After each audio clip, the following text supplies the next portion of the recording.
All of friends அந்த நம்ம என்ன பார்க்க போறோம் அப்படின்னா அனாலிஸ்ட்ல படிக்கிற ரிலேஷன் 2025 செகண்ட் செமஸ்டர் ஸ்டூடெண்ட்ஸ் உங்களுக்கு நாளைக்கு பிசிக்ஸ் எக்ஸாம் வந்து இருக்கும் எல்லா டிபார்ட்மெண்ட்ஸ்க்குமே. இதை எப்படி நம்ம ஸ்மார்ட் அப்ரோச் பண்றது, இதுல என்னென்ன மிஸ்டேக்ஸ்லாம் விடுவோம் அதை நம்ம தவிர்க்கிறது, ஸோ எப்படி ப்ரெசென்ட் பண்றது, ஸோ ஒண்ணுமே தெரியல அப்படின்னாலும் எப்படி அப்ரோச் பண்றது அப்படிங்கிறத பார்ப்போம். ஸோ வாங்க வீடியோக்குள்ள போகலாம். ஓகே ஃப்ரெண்ட்ஸ், ஃபர்ஸ்ட் எடுத்து பார்த்தீங்க அப்படின்னா பிசிக்ஸ் பேப்பர் அப்படிங்கிறப்போ கண்டிப்பாக உங்களுக்கு டெஃபினேஷன் எல்லாத்தையும் படிச்சு வைங்க. லா இருந்துச்சு அப்படின்னா லா படிச்சு வச்சுக்கோங்க. காமனாக நான் சொல்றேன்.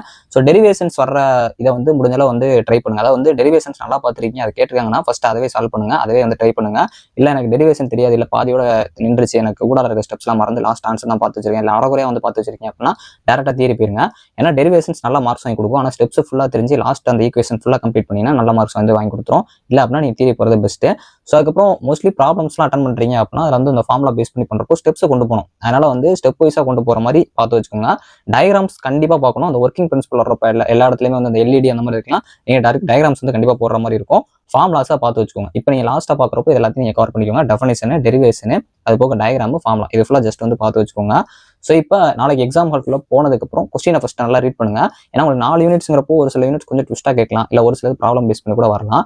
ஸோ அப்படிங்கிறப்போ உங்களுக்கு கொஸ்டின் நல்லா ரீட் பண்ணீங்க அப்படின்னா தான் உங்களுக்கு நீங்கள் படிச்சிருக்க டாபிக் இருக்குங்கிறதே தெரியும். ஏன்னா ஜஸ்ட் ஒரு வேர்டாக கூட நம்ம படிச்ச அந்த டாபிக் இருக்கும். ஆனால் நம்மளுக்கு ரீட் பண்ணுறப்போ தெரியாத மாதிரி இருக்கும். 4 தடவை ரீட் பண்ணுறப்போ அண்டர்ஸ்டாண்ட் ஆகும். கொஸ்டினை படிக்கிறப்பவே நம்மளுக்கு இந்த கொஸ்டின் தெரியும், நம்ம படிச்சிருக்கோம் அப்படின்னு சொல்லி கான்ஃபிடென்ட்டாக படிங்க. தெரியாதுன்னு படிச்சீங்கன்னா கண்டிப்பாக மறக்கிற மாதிரி இருக்கும். இல்லை நீங்கள் அந்த படிச்ச டாபிக் இருந்தாலும் அப்படியே மறந்து போன மாதிரி இருக்கும். நல்லா கான்ஃபிடென்ட்டாக ஃபஸ்ட்டு படிங்க. ஸோ அட்டன் பண்ணுங்க. எல்லா கொஸ்டின் கண்டிப்பாக அட்டன் பண்ண பாருங்க. ஸோ அதே மாதிரி வந்து இப்போ நீங்கள் ஒரு 3 மார்க்ஸ் கொடுக்குறீங்க அப்படின்னா ஃபர்ஸ்ட் வந்து டெஃபினேஷன் கொடுங்க. கீவேர்டு பேஸ் பண்ணி இருக்கிற மாதிரி வந்து கொஸ்டின்ஸ் ட்ரை பண்ணுங்க. அதாவது உள்ள எழுதும்போது கீவேர்டு பேஸ் பண்ணி பார்த்து வச்சுக்கோங்க.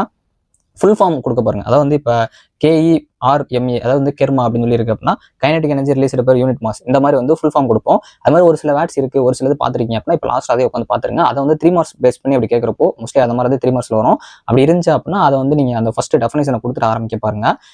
3 மார்க்குக்கு எக்ஸாம்பிள் கொடுக்க முடிஞ்சா கொடுக்க பாருங்க. அதாவது ரியல் டைம் அப்ளிகேஷன் ரிலேட்டடாக ஏதாச்சும் எக்ஸாம்பிள் கொடுக்க பாருங்க. ஸோ இப்போ நம்ம 12 மார்க்ஸ் அப்படின்னு பார்த்தோம் அப்படின்னா ஃபர்ஸ்ட் டெஃபினேஷன் கொடுங்க. அதாவது தியரிட்டிக்கல் பேப்பரை சொல்றேன். டெஃபினேஷன் கொடுங்க, பிரின்சிபல் கொடுங்க, கன்ஸ்ட்ரக்ஷன், அதுக்கப்புறம் ஒர்க்கிங், டயக்ராம் கண்டிப்பாக இருக்கணும். அதுபோக அப்ளிகேஷனும் அட்வான்டேஜஸ் கொடுத்துங்க. அப்ளிகேஷன் வந்து ரியல் டைம் ஓரியன்டா கொடுக்க பாருங்க. அட்வான்டேஜஸ் வந்து மோஸ்ட்லி உங்களுக்கு அந்த இதை பார்த்துருந்தீங்க அப்படின்னா எப்படின்னு தெரியும். எக்ஸாம்பிள் கண்டிப்பாக கொடுத்துட பாருங்க. சப்போஸ் வந்து இப்போ இதில் வந்து டயக்ராம் பேஸ் பண்ணது எப்படி அப்படின்னா இப்போ எல்இடி இருக்கு, குவாண்டம் வில் இருக்கு, லேசர் இருக்கு அப்படின்னா அதுக்குரிய டயக்ராம் உங்களுக்கு தெரியும். அந்த டயக்ராம ஊடலை கொடுத்துட்டு அதை வச்சு கூட நீங்க எக்ஸ்பிளைன் பண்ணலாம். ஸோ டயக்ராம கொஞ்சம் நல்லா பார்த்துக்கோங்க. நீங்க எதுவுமே படிக்கல அப்படின்னா டயக்ராம் ஃபார்முலாஸ்லாம் பார்த்துட்டீங்க, அதை வச்சு உங்களால் எழுத முடியாது. அதுக்காக தான் சொல்றேன். ஸோ அதுக்கப்புறம் இப்போ சப்போஸ் வந்து உங்ககிட்ட அந்த ரூல் பேஸ் பண்ணி கேட்குறாங்க, அதாவது வந்து ஏதாச்சும் ஒரு லாவோ ரூல் பேஸ் பண்ணி கேட்குறாங்கன்னா அங்கே ஃபர்ஸ்ட் அது என்ன ரூல் அப்படிங்கிற ஃபர்ஸ்ட் அது என்ன லா அப்படிங்கிற எழுதிருங்க. டெஃபினேஷன் கொடுங்க, ஃபார்முலாஸ் கொடுங்க.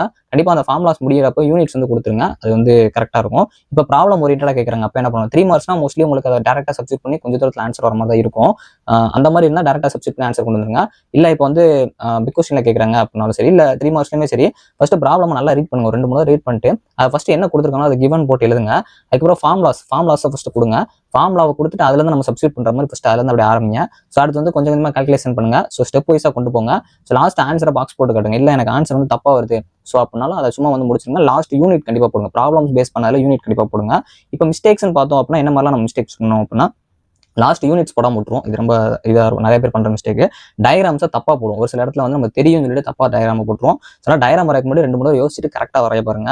அதே மாதிரி டிராயிங் அந்த டயக்ராம் பண்றப்போ அதோட லேபிள்ஸ் எல்லாம் கரெக்டாக வந்து நம்ம கொடுக்கணும். அது சம்டைம்ஸ் வந்து தப்பா பிளேஸ் பண்ணுவோம், இல்லை அதை கொடுக்காம விட்டுருவோம். அதனால அதை கரெக்டாக லேபிள் பண்ண பாருங்க. கேட்டிருக்க கொஸ்டினுக்கு கண்டென்ட் வந்து தப்பா இருக்கும். அதாவது வந்து கரெக்டான ரிலவெண்டான கண்டென்ட் இல்லாமல் சம்மந்தம் இல்லாமல் எழுதிப்போம். நம்ம ஒன்று படிச்சிருப்போம், அவங்க கேட்டிருக்க வேற இருக்கும். நம்ம படிச்சது இதுதான் கரெக்ட்னு சொல்லி அதிலே வச்சிருவோம். அதனால அப்படியும் பண்ணாதீங்க. தெரியாத கொஸ்டின் சொல்லி விட்டு வந்துடுறாங்க. ஏதாச்சும் எழுதி வச்சிருங்க. மோஸ்ட்லி 12 மார்க்னா அதுக்கேற்ற மாதிரி பேஜஸும், 3 மார்க்னா அதுக்கேற்ற மாதிரியும் கரெக்டாக எழுத பாருங்க. கீவேர்ட்ஸ் முடிஞ்ச அளவு அந்த கொஸ்டின்ல இருக்கிற மாதிரி பார்த்து வச்சுக்கோங்க. ஃபார்முலாவை தப்பா வந்து சப்ஸ்டிட் பண்ணாங்க. ஃபார்முலா டயக்ராம்லாம் தப்பாயிருச்சுன்னா மோஸ்ட்லி அவங்க பார்த்துனே தப்பு போட்டுருவாங்க. இதுதான் இப்போ எனக்கு ஒண்ணுமே தெரியல ப்ரோ, நான் படிச்சுட்டே இருந்தாலும் இப்போ வரைக்கும் எனக்கு ஒண்ணுமே தெரியல, இல்லை நான் படிச்சது ஃபுல்லாக மறந்து போற மாதிரி இருக்குன்னா நீங்க பண்ண வேண்டியது கொஸ்டின்ல டெஃபினேஷன் கண்டிப்பாக கொடுக்கும். அதனால டெஃபினேஷன் லாஸ்ட் படிங்க, அங்கே போய் எக்ஸாம்ல டெஃபினேஷன் கொடுங்க.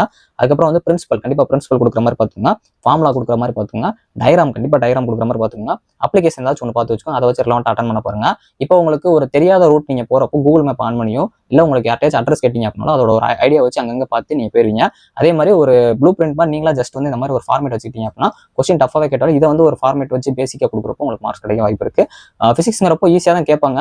1-2 சம்ஸ் வேணா அந்த கொஞ்சம் ட்விஸ்டா வரலாம், இல்லை அந்த 50 யூனிட்டா கேட்குற அந்த யூனிட்ஸ் வேணா கொஞ்சம் ட்விஸ்டா இருக்கலாம். மோஸ்ட்லி ஈஸியாக தான் வரும். ஸோ உங்களால் அப்ரோச் பண்ணுற மாதிரி தான் இருக்கும். கொஞ்சம் நல்லா ரீட் பண்ணி அப்ரோச் பண்ணுங்க. So all the best. Physics exam ஈஸியாக தான் வரும். எல்லாம் நல்லா பண்ணுங்க. தேங்க்ஸ் ஃபார் வாட்சிங்.